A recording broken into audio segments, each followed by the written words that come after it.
मध्ये मोठ्या प्रमाणात लोकसंख्या वाढलेली आहे, मोठ्या प्रमाणात लोक बदलापूरमध्ये राहायला गेलेली आहेत, तिथं मोठ्या प्रमाणात शाळा देखील आलेल्या आहेत आणि या शाळा असा बेजबाबदारपणा कसा करू शकतात हा प्रश्न देखील आहे।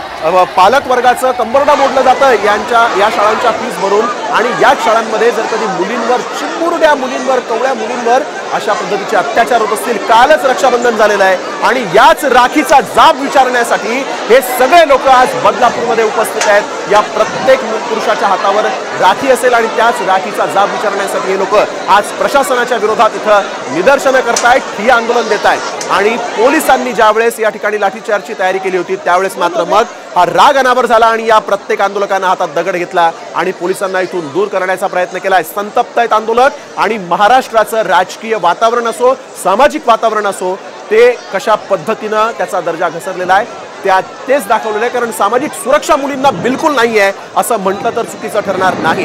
कारण मुली ज्यावेळेस शाळेत जातात त्यावेळेस त्यांच्या सोबत एखादी सेविका असणं गरजेचं आहे। टॉयलेटमध्ये किंवा वॉशरूममध्ये जेव्हा मुली जातात त्यावेळेस त्यांच्याबरोबर एखादी मुलगी, एखादी बाई असणं तिथे गरजेचं आहे। परंतु तिथं सफाई कर्मचारी हा पुरुष कसा होता, कसं असू शकतं असं, आणि या शाळेमध्ये सीसीटीव्ही होता का, त्या सीसीटीव्हीचा ऍक्सेस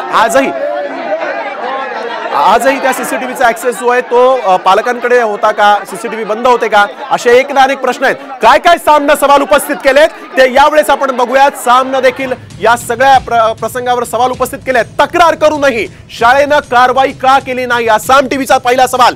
पार्श्वभूमी न तपासता अक्षय शिंदे नावाच्या या कर्मचाऱ्याला कामावर कसं ठेवलं, शाळेत सीसीटीव्ही का नव्हते, मुलींच्या शौचालयाजवळ महिला कर्मचाऱ्याची नेमणूक का करण्यात आली नाही, हा अतिशय महत्त्वाचा प्रश्न आहे।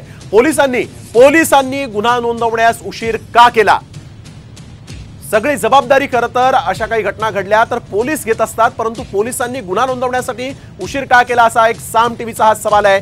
पार्श्वभूमी न तपासता तुम्ही अक्षय शिंदे नावाच्या या सफाई कर्मचाऱ्याला कामावर कसं ठेवलं असं देखील प्रश्न उपस्थित होतोय। शाळेमध्ये लहान मुलांच्या सुरक्षेसाठी जे कर्मचारी असतात त्यांची पार्श्वभूमी तपासणं गरजेचं असतं।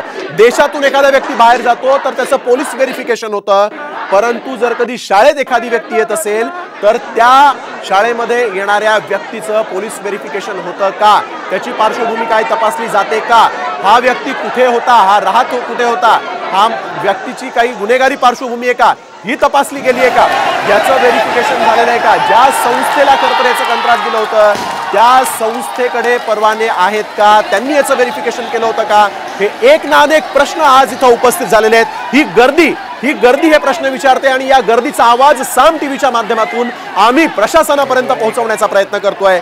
बदलापूर मधल्या आंदोलकांनी जे आज कायदा हातात घेतला, जे हिंसक वळण या आंदोलनाला लागलं त्यामध्ये अनेक प्रश्न आहेत। या शाळेमध्ये जे हजारो विद्यार्थी शिकतायत त्या विद्यार्थ्यांच्या सुरक्षेचा प्रश्न आहे।